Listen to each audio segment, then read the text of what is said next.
Hi everyone, EV enthusiasts. It's great to see you again in the second session of WebEVTalk on 2022.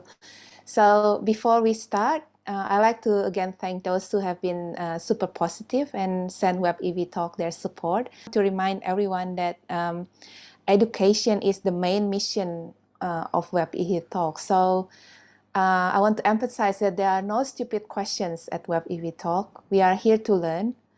And asking question is part of the learning process. So remember that no one knows everything, so ask away.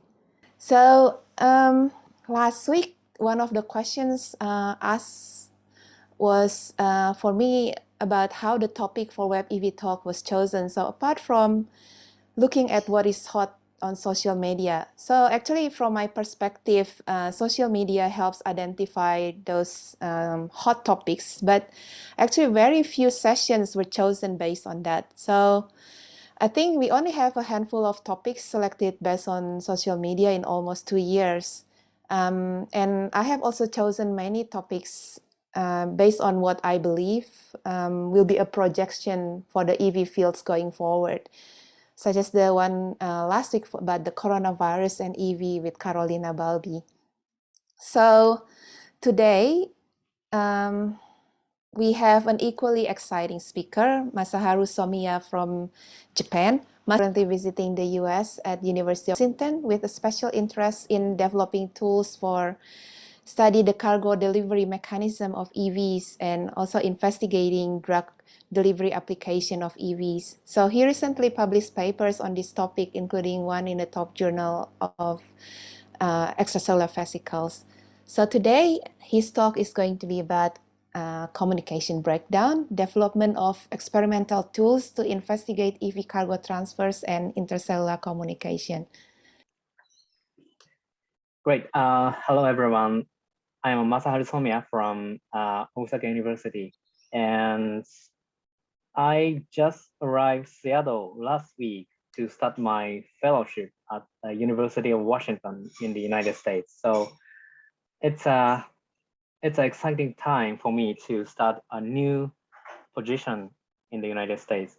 And today's talk is from my recent project conducted in the Osaka University in Japan. So the title is Communication Breakdown, Development of Experimental Tools to Investigate EV cargo Transport and Intercellular Communication.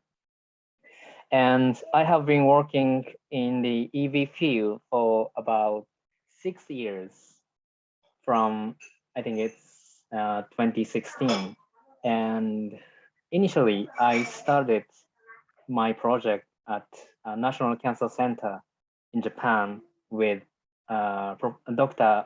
Takahiro Ochiya to investigate the possibility of EVs for drug delivery application. Especially, I was interested in the bovine milk for drug delivery application, and I was really, excited about studying the EVs for drug delivery application, but it turns out that EVs are not so good at delivering their cargo. So I started working on how EVs deliver their cargo, and I was also interested in the mechanisms of EV cargo delivery. So today's talk will be focusing on the mechanisms and efficiency of cargo delivery process by EVs. So the title, Communication Breakdown, is inspired by the classic rock song from Led Zeppelin. This is a song from their first album. And this is a song about a guy who wants to communicate with a girl, but he fails. And generally, communication breakdown means the failure of communication between people because of some reason. But I think, I believe EVs is not good at the intercellular communication because they have, no particular delivery mechanisms. So I think this title is, as this title really reflects the reality of EVs. So before start my talk, I want to introduce that today is a big day for some of you. Today in the United States is February 22nd, 2022. So there are 6/2 in this state. And please guess what the day is. It's so many 2 in this state. And today is a super cat day in Japan because it's 6/2, and in Japan, cat voice is like nya, nya, and it represents the pronunciation of 2 in Japan. So there are so many 2 nya today. So it's a super cat day in Japan. And this is my pet Miko. And we brought her from Japan to United States, and she's just fine. So I want to celebrate with you this super cat day. If you have cat, congratulations. So let's move on to my talk. Today's talk, I will talk about 4 topics. First, I will introduce about the current limitation of EV research. And the second part, I will talk about real-time luminescence assay to study EV cargo delivery. This study was already published in Analytical Chemistry last year. And the third part, I will talk about reportage assay to study membrane fusion of EVs inside a recipient cells. And this study was also published in last year in the Journal of Extracellular Vesicles. And the last part, I will talk about novel RNA editing-based reporter assay to study EV-mediated messenger RNA transfer. This was just published last month in the preprint server bioRxiv. So, well, let me just start my presentation from introduction. Okay, here's very, a fancy cartoons to represent the cargo delivery mechanisms of EVs. Exosomes or extracellular vesicles are taken up by recipient cells, typically by endocytosis. And after the endocytosis, they go to endosomes or eventually lysosomes, and some part of EVs are degraded inside lysosomes. But people believe that some part of EVs can release their cargo from endosome or lysosomes to the cytoplasms. So this content delivery can contribute to the intercellular communication because some EVs or exosomes have proteins or small RNA or messenger RNA inside. So it is very plausible mechanisms that these vesicles can deliver their genetic or functional materials into the cytoplasm of recipient cell. And actually, lots of studies demonstrated the EV-mediated cargo transfer between cells. But there are some, unknown things in this process.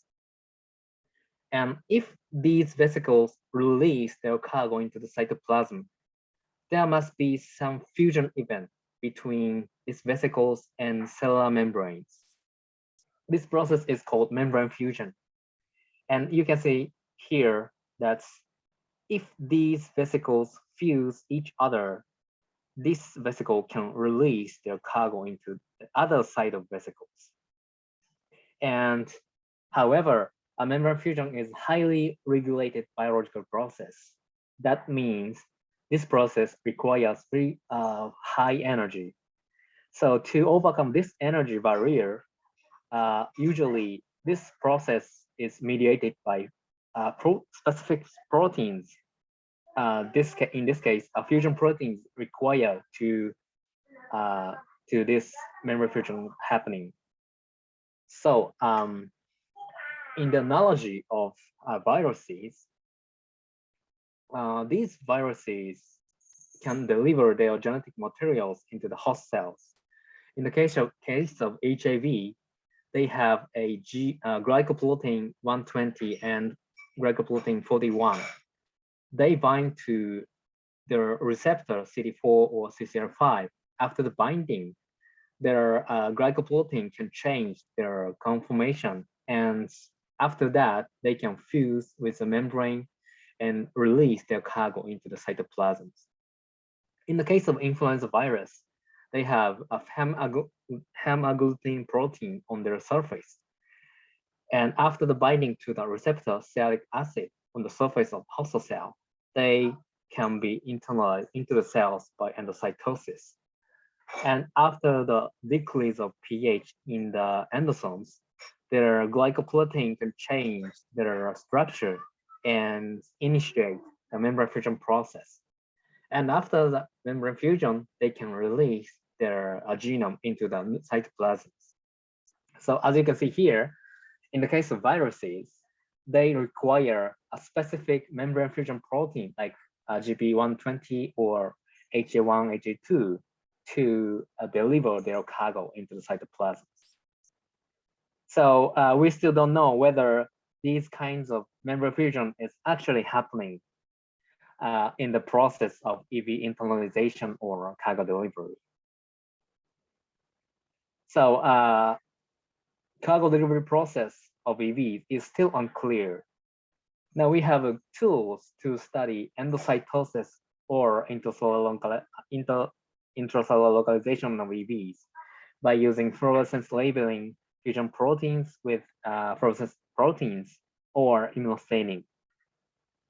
We also have a functional assay to analyze the biological function of EVs by using gene expression or phenotypic change of recipient cells by using reporter assays or some bioassays.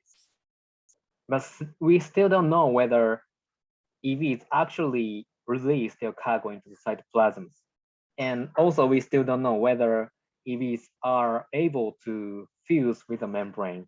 And we don't know whether these vesicles actually release their cargo. So I believe there is a big question remains in the EV field. Do EVs really deliver their cargo into recipient cells? And if EV cargo transfer hypothesis is true, what is the mechanisms and what is efficiency of that delivery process? This is a big question. And I believe that to prove the cargo delivery hypothesis of EVs, quantitative functional assay is the key to understand the cargo delivery process. And I think functional assays should reflect the membrane fusion process during the cargo delivery. And also functional assays should directly measure the amount of cargo in the cytoplasm of recipient cells. And this is the most important part, to exclude experimental artifact. The functional assay should generate specific readout upon cargo delivery. So we have been working on the development of functional cargo delivery assays to understand the cargo delivery mechanism and efficiency of EVs. So I want to talk about a second topic. This is about a real-time luminescence assay of EV cargo delivery. So as I mentioned before, a quantification of EV cargo release in living cell is most important part. For this purpose, we use a nanoluciferase as a reporter in the recipient cells. This is very small luciferase, and this protein can be divided into two subunits, high bit and large bit.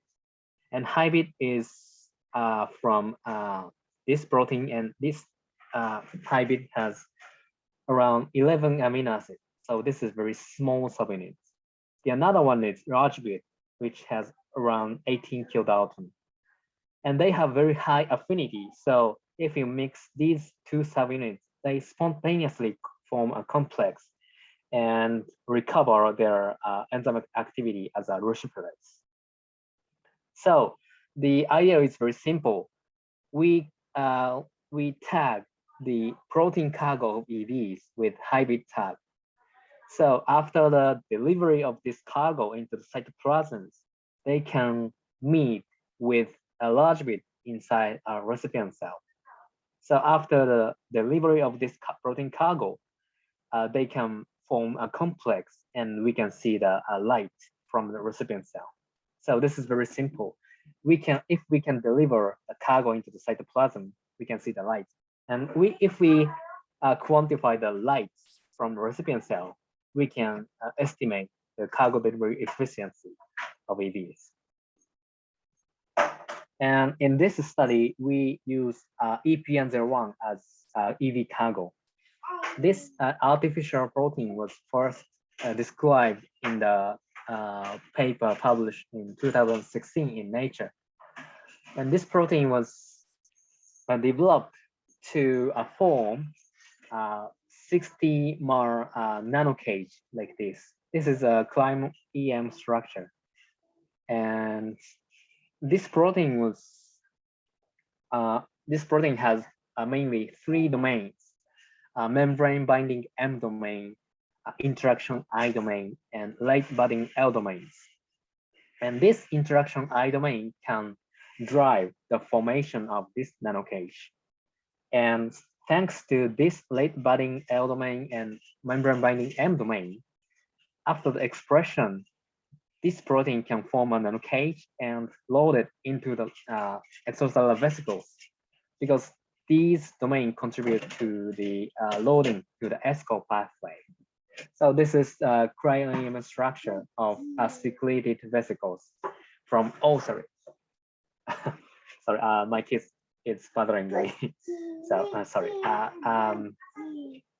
Yes, after the secretion of vesicles, on average, one single vesicle has around 14 nanocages.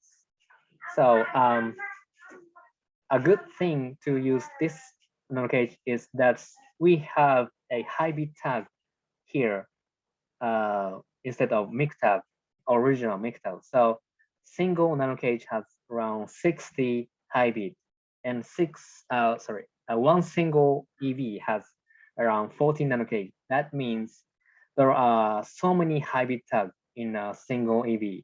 So this significantly increase the assay sensitivity. So this is a key point in this assay. So first, we transfected EPN01, hybrid tag EPN01 in the 293 T cells, and we checked the expression of protein. So as you can see here, after the expression, we can see the clear single bond in the Western blotting. So we check whether this hybrid tag cargo was actually incorporated into AVs by using co-immunoprecipitation. We use 2 antibodies that can precipitate AVs by using anti-CD81 monoclonal antibodies or anti-VSVG monoclonal antibodies. So I will talk about later about VSVG, but in this experiment, we express VSVG to increase the membrane efficiency. So we use anti-VSVG antibodies to capture the EVs.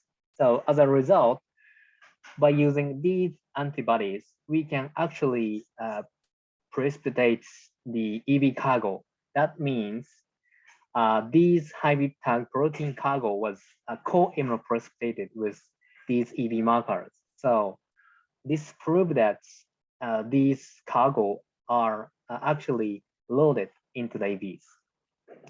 And so another thing is that we disrupt the EV structure by using detergent in this experiment. So after the detergent mixture, we failed to precipitate these EV cargo proteins.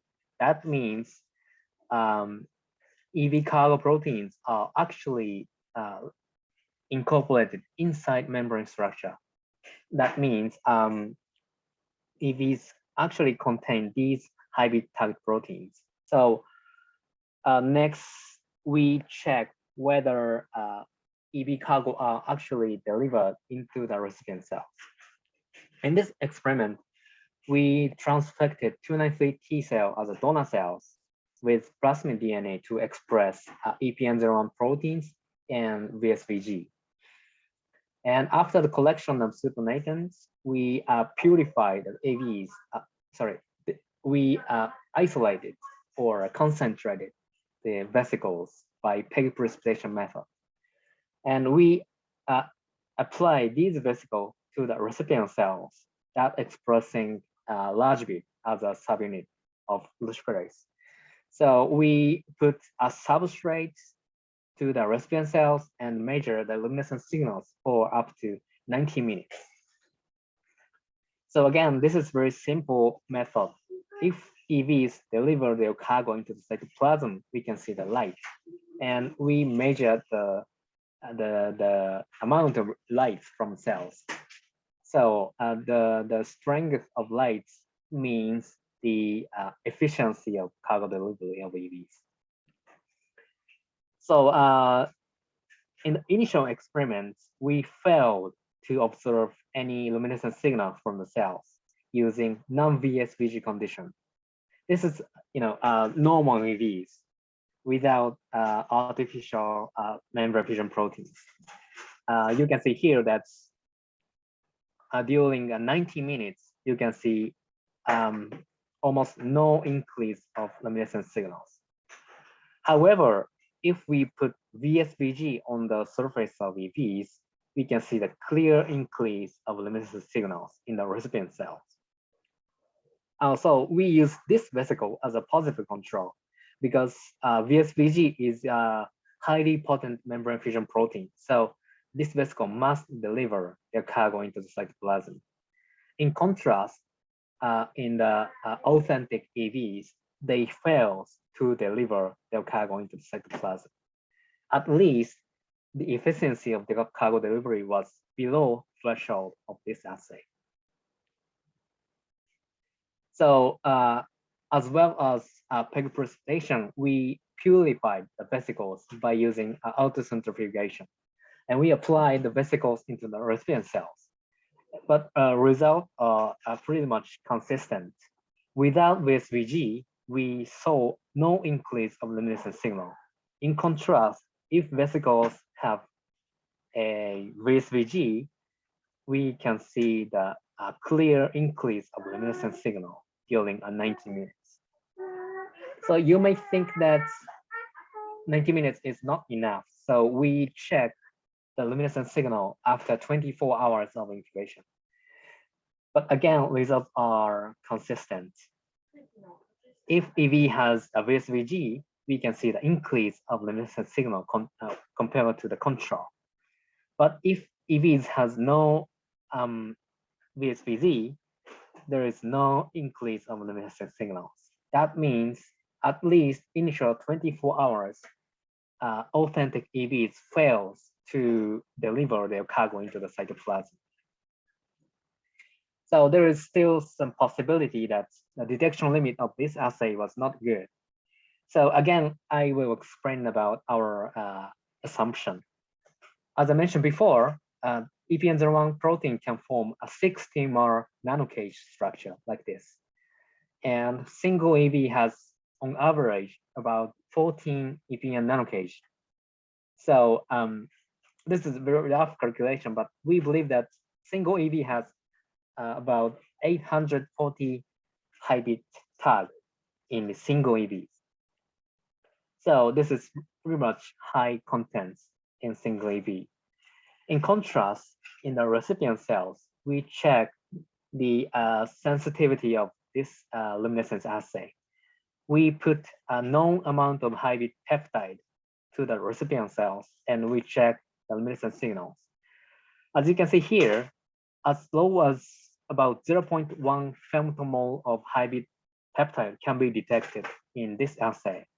So that means we can detect as low as 600 high bit molecule per cell can be detected. So if you compare these two values,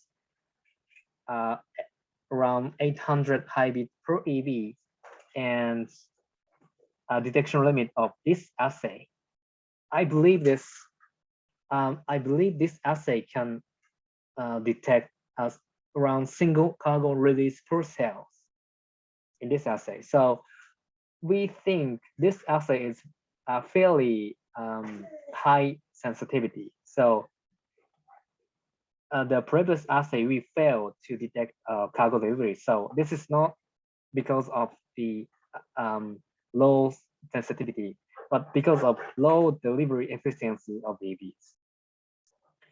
So here's a summary of the second part. We established an Ebcd assay, and this assay is pretty much high sensitivity because they can detect around one cargo release event per cell on average without VSPG. So we checked literatures, and all literatures suggested that the cargo delivery efficiency of EVs is like very low, like 0.2%, 6%, 1% of recipient cells are positive on reportage. So I think this result is pretty much consistent and showing that cargo delivery efficiency of EVs are pretty much low. But I should emphasize that delivery efficiency may vary by lots of factors such as sensitivity of assay, cell types, and amount of EV applied to the recipient cell. So we should be very careful about the generality of this conclusion. And good thing of a luminescence assay is that we can actually observe the cargo release event in the living cells. So in this experiment, we use a luminescence microscope to observe the cargo release event. And in this assay, we use vesicles with VSVG, so they must release their cargo into the cytoplasm. So here is the movie of the recipient cells. You can see the bright spot here and here, and here, here, and here. This is, I believe this is the first demonstration that EVs actually deliver their cargo into the cytoplasm by the help of membrane fusion proteins. So again, this is a summary. Ebcd assay was very much highly sensitive, and fusogenic proteins such as VSVG is necessary for efficient cytoplasmic delivery. And luminescence imaging review the intracellular trafficking of EVs. So this study was already published in the analytical chemistry paper. So if you are interested, please find this article. And I believe the low efficiency of cargo delivery of EVs is, confirmed by multiple studies. And I found this paper was really interesting. This was published in May 2020. And this study was about the possibility of microRNA delivery into the cytoplasm of target cells. And initial version of this preprint revealed that they established their own fusion reporter assay. And they found that with the co-expression of VSVG, 293T derived vesicles can deliver their cargo into the cytoplasms. But without VSVG, they failed to see the delivery of cargo. So this is pretty much consistent with our own study. And also, after the 1.5 years, they finally published their preprint as a research paper in PLOS Genetics in December 2021. And they extensively checked whether the other combination of donor and recipient cells is efficient in terms of intercellular communication using EVs. They checked 5 donor cells and 17 recipient cells with or without VSVG. So total 170 combinations. This is incredible and this is fascinating. And they checked with or without VSVG from 5 donor cells and 17 recipient cells. Without VSVG, you can see that almost no delivery of cargo. But with VSVG, they found almost all recipient cells receive their cargo. And it depends on the cell types. In some cells, the intercellular communication was not good, but from 293T derived EVs, this delivery was pretty much efficient in all recipient cells. So I believe this is very consistent that without this VG, almost no cargo transfer was observed. And I also introduced that some previous studies found low delivery efficiency of EVs.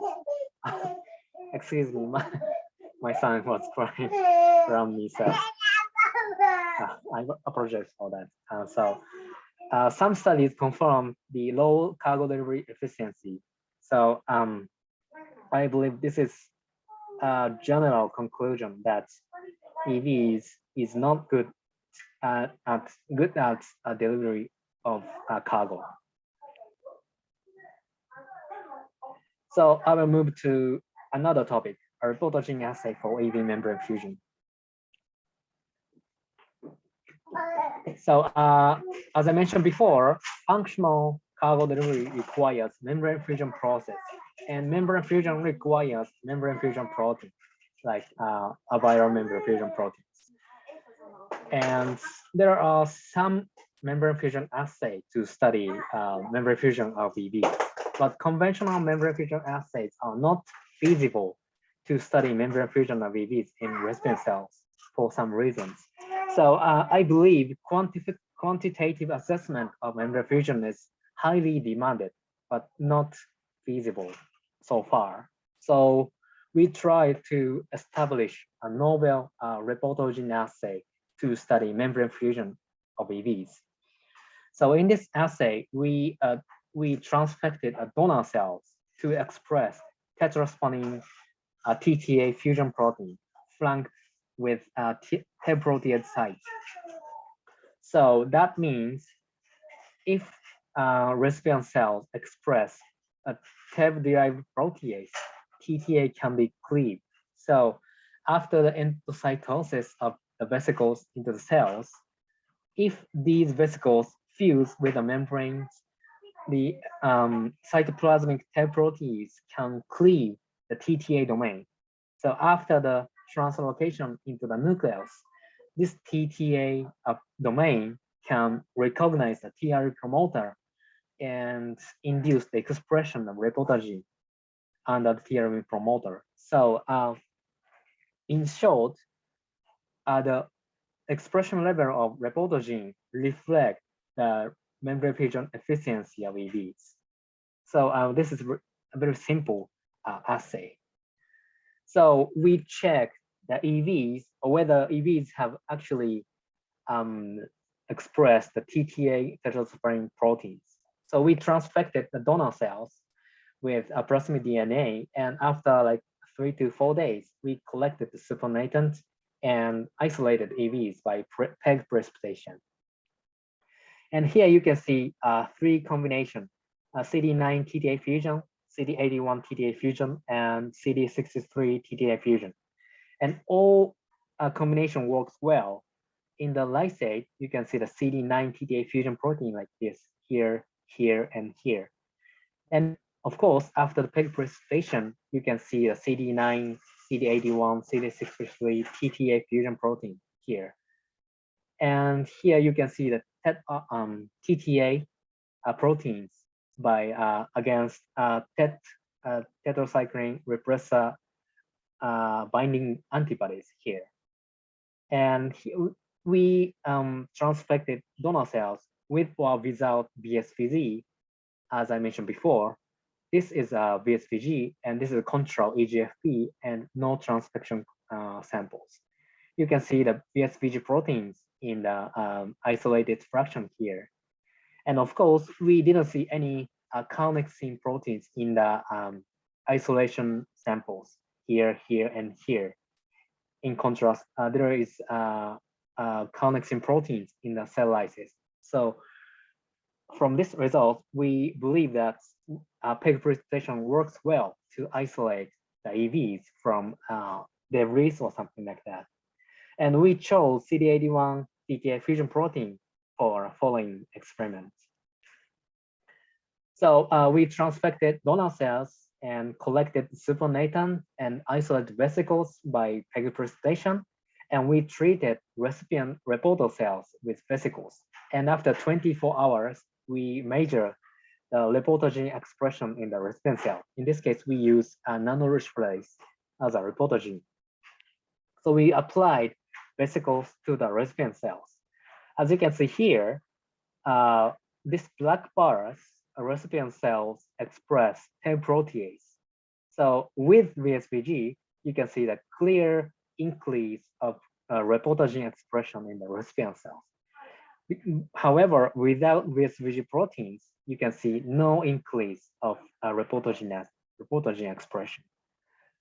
In contrast, if recipient cells do not express TEB protease in white bar, you can see no increase of reporter gene expression. So as I mentioned before, TEB protease is required to release this TTA domain into the nucleus. So from this result, we are pretty much confident about our assay is actually working as expected.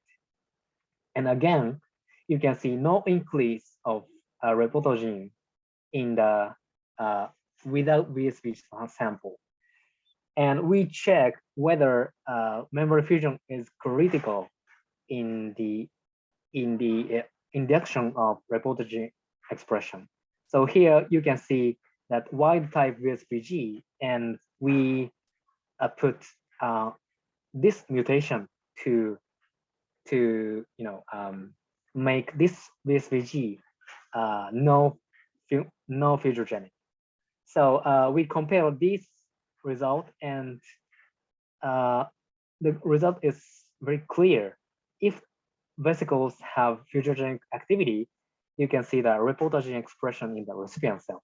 But without fusiogenic activity of this VSVG, you can see no reporter gene expression. So from this result, this assay works pretty well to measure the membrane fusion activity of EVs. And again, without VSVG, EVs fail to fuse with the cellular membrane. And we checked HEC293T derived EVs against 4 different recipient cells. And in this experiment, we put 293T derived EVs to HEC293T cells, A5490 cells, HeLa cells, and Hu87 cells. So in all these cells, we can see the increase of reporter gene expression with VSVG. But without VSVG in white bar, you can see no increase of reporter gene expression. So this result was pretty consistent in 4 different cell lines. And we again tested 2 different donor cells, HEC293T cells and HeLa cells. And we purified EVs from these 2 cells and put these vesicles into HEC293T recipient cells. And you can see here triangles. HEC293 derived EVs are pretty much powerful to induce reporter gene expression in 293T cells. And in the case of HeLa derived EVs, they can actually induce reporter gene expression, but this is so much weaker than 293 derived EVs. But actually, you can see the increase of reporter gene expression. But again, without VSVG, you can see no reporter gene expression in the recipient cell. So I believe this assay can be applied in any types of mammalian cells. So here's a summary of this assay. We can assess membrane fusion of EVs by using this ETTD assay. And I believe inherent membrane fusion activity of EVs was not detectable in this assay. So I believe there is no particular membrane fusion protein on the surface of EV. So they have pretty much low or no membrane fusion activity. And of course, further investigation is needed to decipher detailed mechanisms and efficiency of EV cargo delivery. And we published this paper in the Journal of Extracellular Vesicle last year. So please find this paper if you are interested. So let's move on to last part of my talk. RNA editing-based reporter for EV-mediated messenger RNA transfer. And my question was, do EVs deliver messenger RNA cargo into the cytoplasm of recipient cells? And I think lots of studies demonstrated that EVs contain messenger RNA. And I think this is true. And some EVs contain some fraction of messenger RNA. But the question is whether these messenger RNA can be actually delivered to the recipient cells. And some reporter assays using fluorescence proteins or luciferase have proved EV-mediated messenger RNA delivery. But there is a big problem in these reporter assays. Reporter protein expressed in the donor cells can contaminate EV fraction. So this leads to the false sense of delivery of messenger RNA into the recipient cell. So here is the summary of the problem of conventional messenger RNA delivery assay. Donor cells express reporter gene and reporter messenger RNA. So the EVs probably contain some reporter messenger RNA inside EVs. However, donor cells also express reporter proteins. So these proteins can be leaked from the cells into the medium of these cells. So if you purify the vesicles, some proteins can be contaminated to the EV fraction. So if you check the expression of reporter gene in the recipient cells, probably you can detect the translation of messenger RNA from messenger RNA to the proteins. But also you can see the direct transfer of protein from donor cells to the recipient cells. And sometimes this process called pseudo transfer. And typically in the viral vectors, this process called pseudo transduction. So I believe some reporter assay in the EV field failed to distinguish these pseudo transfer from real functional delivery of messenger RNA in the recipient cells. So we actually checked the possibility of pseudo transfer into the recipient cells. We transfected the donor cells with a nanoluciferase reporter. And after the purification by autocentrifugation, we put this fraction to the recipient cells and measure the nanoluciferase activity. And also we check the nanoluciferase activity in the EV fraction. Here you can see that conditioned medium CM contain very strong luciferase activity here, like 10 to the 5th power. And also you can see the high nanoluciferase activity in the purified EV fraction. Here you can see the autocentrifugation purified EVs. They have around like 1000 ROU activity of luciferase. Of course, we have control. They have zero activity of nanoluciferase. So after we check the nanoluciferase activity in the recipient cells, you can see the activity here, black bars and white bars. That means we treated recipient cells with siRNA to make sure that the nanoluciferase activity was actually driven by the messenger RNA. So if we knock down the activity of nanoluciferase, they are from messenger RNA. But in this experiment, we failed to knock down the nanoluciferase activity in the recipient cells. So this result clearly demonstrated that the activity of nanonuclear activity in the recipient cells was derived from proteins, not the messenger RNA. So we believe that functional delivery assay is needed to distinguish protein delivery from messenger RNA delivery. So we try to use this kind of technology. Donor cells express non-functional messenger RNA, which means a messenger RNA contain a stop codon inside their sequence. But only after the delivery into the cytoplasm of recipient cells, this stop codon can be corrected by RNA editing technology. So after the correction, this messenger RNA become functional and express reporter protein. So I believe this technology can help to distinguish messenger RNA delivery from experimental artifact, so-called protein delivery. We designated this assay as RNA editing-based messenger RNA delivery assay, so-called REMEDY assay. So by using, so to prove this technology, we check whether RNA editing can actually restore the messenger RNA expression in the recipient cells. So we transfected 293 T cells with a reporter gene and DCAS13B, ADAR2 fusion proteins, and guide RNA targeting or control.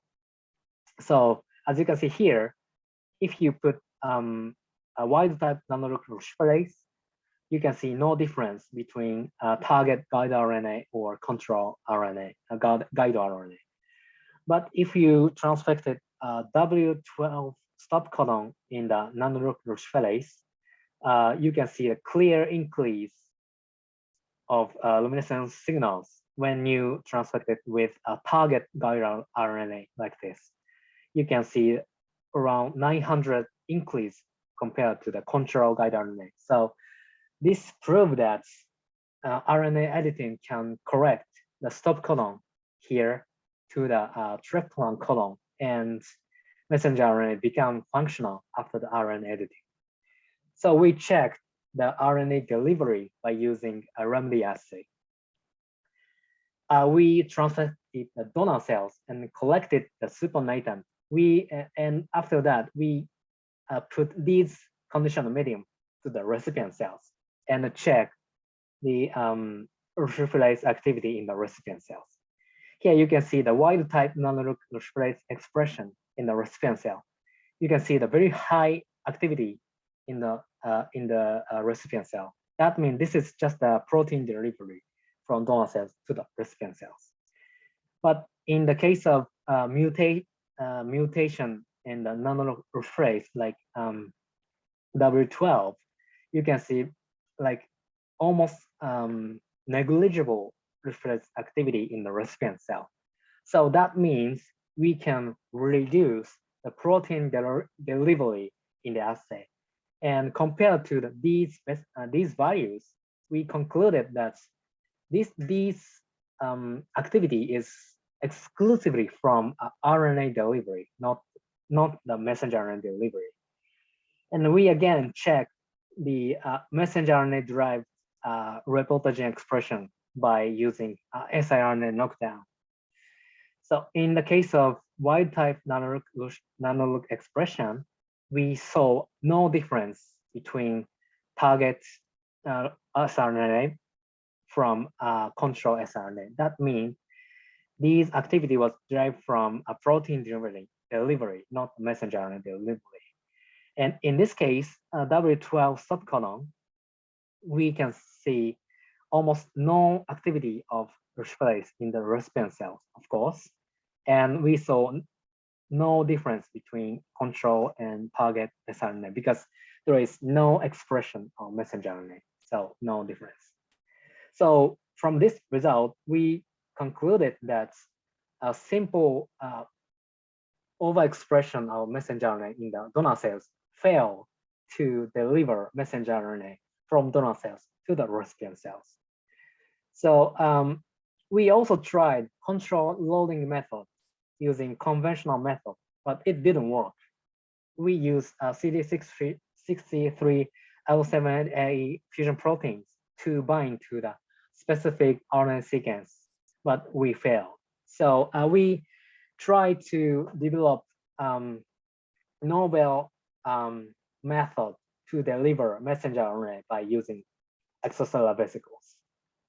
And we found out that very old paper demonstrated that co-expression of viral membrane fusion protein and replicon RNA achieved the successful delivery of RNA from donor cell to the recipient cells. In some viruses, in this case, alpha virus, they have a replicon RNA. They have non-structured protein 1, 2, 3, 4, and under the subgenomic promoter, they can express exogenous genes. So this replicon can be used as a vector to deliver RNAs. And in this 1994 Cell paper demonstrated that after the expression of alpha virus replicon with VSVG, a donor cell can release infectious particles that can deliver a replicon RNA to the recipient host cells. So we validated this approach by using a Ebcd assay. So we transfected a replicon RNA from VEEV. This is kind of alpha virus. So we put nanoparticles into this replicon RNA. So we co-transfected donor cells with VSVG. And after the collection of supernatant, we put these vesicles into the recipient cells. And of course, these recipient cells express RNA editing tools. So here you can see that this is experiment using target guide RNA and control guide RNA. Here is the wild type nanonucleotide. So you can see the protein delivery in these samples. So you can see no difference between target guide RNA and control RNA, guide RNA. But if you use nanolook with W12 subcodon, you can only see the increase of luciferase activity in the recipient cell compared to the control guide RNA. So this increase means that the vesicles actually deliver a replicon RNA into the recipient cells and express messenger RNA in the recipient cells. And we also check purified EVs, whether these vesicles actually deliver a replicon RNA into the recipient cells. Here, white bars means the recipient cells are transfected with control siRNA, and black bars represent the recipient cells transfected with a targeting siRNA that suppress the expression of nanoparticles or replicon RNA.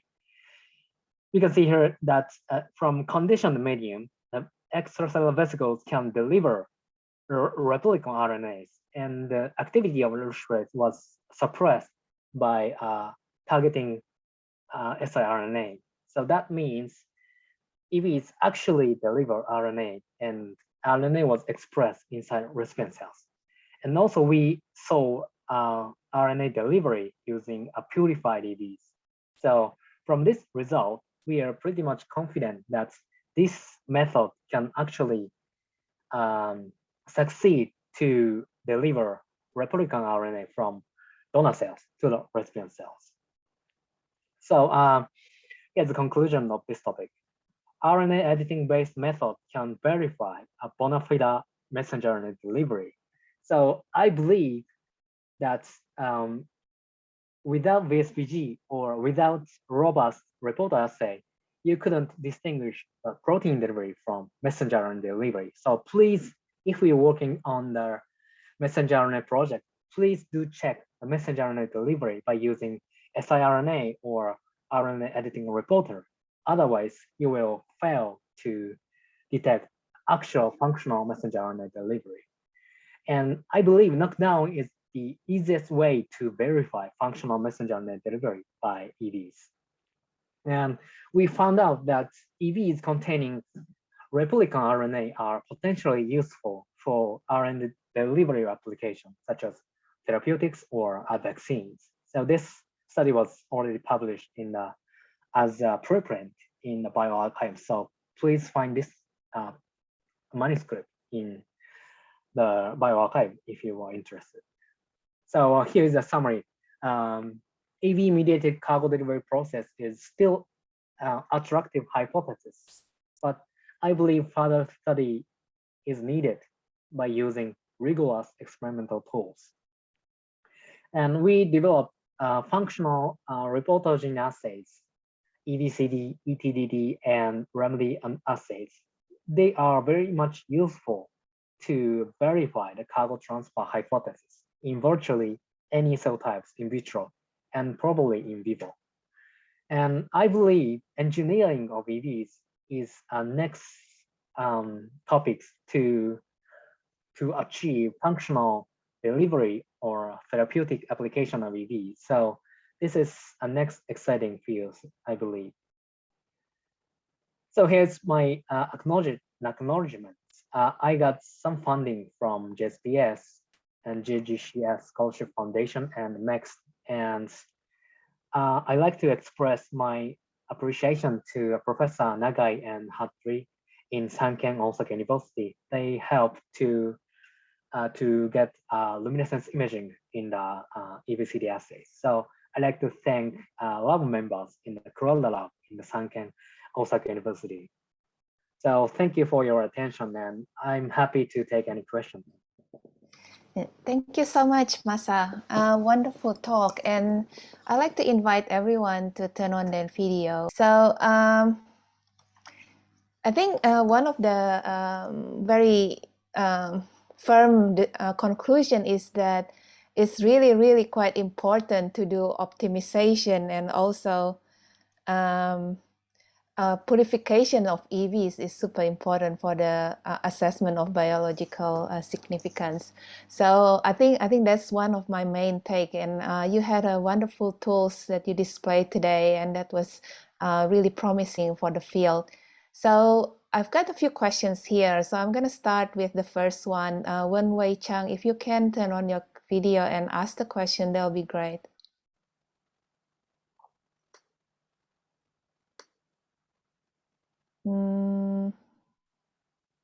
Okay, or should I just, okay, if you are unable to, I will just read it. So do you suggest to use VSVG engineering when use EVs as drug delivery vehicles based on your study? Yes, that's a good point. VSVG is actually from a virus, so it is immunogenic and possibly toxic to the human. So if you use EVs as a ex vivo delivery of genes, like you take cells from the body and ex vivo gene transfer, VSVG is not the problem because they are already from outside of the body. But if we put EVs into the body, VSVG can be a problem. So maybe we should develop some other membrane proteins for actual application. So yeah. So is there any way to know the cargo package efficiency of EVs? Yep. I first introduced the EP1 proteins, and that was pretty much high efficiency of loading, like around 800 proteins can be loaded into the EVs. In that case, efficiency was good, but it depends on the proteins. They have their own properties of localization or stability. So yeah, it depends on your application or on your protein of interest. So actually, like one of the intriguing questions that I've got from your construct, with that construct in which you use overexpress the VSVG, how is that alter the other EV transmembrane protein? Will that actually have some effect in terms of probably the abundance of the other proteins, or other cargo might be affected as well Have you looked into that? Yeah, that's a good point. Actually, I'm not sure about the effect of overexpression of VSVG, whether they can affect the composition of surface of EVs. And yeah, so I believe our assay was pretty much artificial. So I'm not quite sure about the effect of VSVG on the natural property of EVs. But I believe without VSVG, they have very low or no fusion activity or delivery efficiency. So yeah. Have you tried to put the nanoluciferase on the tetraspanions instead and compare No, it? we haven't tried that. I think that would be interesting to test that hypothesis. Whether that's I saw some studies utilize CD63 nanolook fusion proteins, and actually we tried to put hybrid tag to the tetraspanines, and it was quite good method because hybrid tag is only 11 amino acids. It's very small, so it is very unlikely to affect the natural function of native protein. So we tried that construct, and of course we failed to see the cargo delivery using these constructs. But with VSVG, we saw cargo delivery or memory fusion. So I think results are pretty much consistent. Yeah. I think that's going to be a very interesting to look into the great details. I've got also another questions from fan contest. Do you want to ask your own questions, or shall I just read it if you want to turn it on? Okay. Shall we construct any tag for our gene for interest and measure the reporter gene expression? Yeah, I think that's the point. As we discussed, hybrid tag is very much, small tag, and if you express large bit in the recipient cells, it's very easy to detect the cargo transfer from donor cell to the recipient cells. So that could be a solution. Yeah. Fan contest, do you want to follow up that questions if you like? Yeah. Actually, I would like to measure my gene of interest. I want to measure my specific mRNA. So can I tag that mRNA? Suppose it's my mRNA is like a AKT. So I want to tag any like a GFP or a RFP. So then I can check the intensity in the recipient cells. Is it possible? Yeah, actually, there is a paper showing that RNA editing from non-functional EGFP messenger RNA to functional messenger RNA. So maybe you can find that paper, and I believe that was a tryptophan 58 position can be replaced with a stop codon. And after the RNA editing, they become functional. So maybe you can try that method. Thank you. Yeah. Yoon Jae-jung. Hi. Please go ahead. Yeah. Hello. Thank you for your great presentation. So I have a question that, is there any reason why you selected CD81 among the tetraspanions to tag the TA to deliver cargo? Yeah, we actually try all the tetraspanions in our assay, and all works well. But CD81 was most efficient to see the effect of memory fusion. But CD63 was not good as CD81, and CD9 was next powerful to the CD81. So CD81 was the best in our case. So you can try all the tetraspanions. Yeah. I'm not sure why CD63 was not good, but that's a result. Okay. Thank you. Thank you. And the other question is the most extracellular vesicles didn't express VSVG, but they can deliver their cargo like microRNA or some other protein. So do you have any opinion to why the extracellular vesicle, which don't express VSVG, cannot deliver protein in this system? You mean why EVs fail to fuse without VSVG, right? Yeah, right. Because native extracellular vesicle can deliver their cargo, like mesenchymal drive stem cells, drive EV, or cancer drive EV. They don't express VSVG, but they can deliver their cargo like microRNA, other proteins. But this system, it didn't seem to deliver their cargo without VSVG. So do you have any opinion or do you have any thoughts about that? Yeah, that's good point. Good point. I believe without membrane fusion proteins, membrane fusion event is highly, membrane fusion requires very high energy. So if membrane fusion takes place, there must be some membrane fusion proteins. And we don't know whether EVs have particular membrane fusion proteins. So I highly doubt about cargo delivery hypothesis. So we really need to be careful about how EVs deliver their cargo. And we should ask ourselves whether EVs have membrane fusion proteins. If they don't, they couldn't fuse with a membrane. They couldn't deliver cargo. So I know there is a controversy in this field, but I believe if we couldn't find any membrane fusion proteins, we couldn't establish any good cargo delivery hypothesis. So that's my opinion. Yep, thank you. Thank you. Okay, Borueda, please go ahead. Thanks for waiting. Thank you for the presentation. I enjoyed it.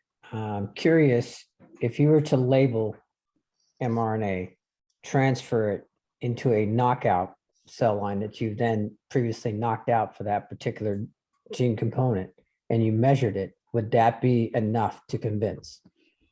Okay, there's some possibility that the protein can be transferred from donor cell to the recipient cell. Even I'm not looking for the protein, I'm looking for the mRNA. Sure, but you mean knockout in the recipient cell, right? Yes. Ways, because when you start introducing other components in there, does that muddy the water? And so I was just trying to come up with a clean system in-house. So if you're looking at the transfer of EVs from one cell to another, and you're going from a recipient or a host to a recipient, if you eliminated what you want to see, whether or not it influences, and you take out any host level of that particular gene, and then you introduce it and suddenly it's there, it had to come from somewhere. And if you're looking just at the mRNA and not the possibility of protein being transferred via the EV artificially, I guess that's the way I would have looked. Yeah, that could be alternative method, but I think our system can be applied by conventional transient expression of reporter gene in the donor and recipient cell. So it could be easier to do that research. So yeah. Unless you already had it knocked out in your cells, which we did. So that's what I was trying to figure out. I was trying to have you criticize what we were doing to see what we were doing wrong, if we were doing something wrong. Okay.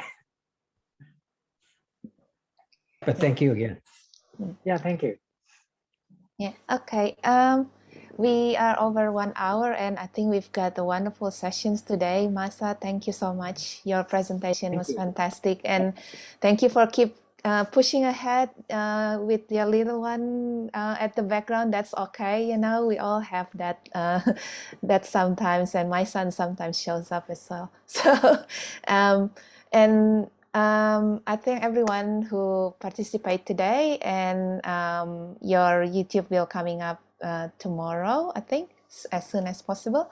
So with that, I wish you the best of luck, and I hope to keep connected with you. And we probably through this WebEVTalk, people who ask questions can of course directly ask Masa, and hopefully that mediates some sort of collaboration for you.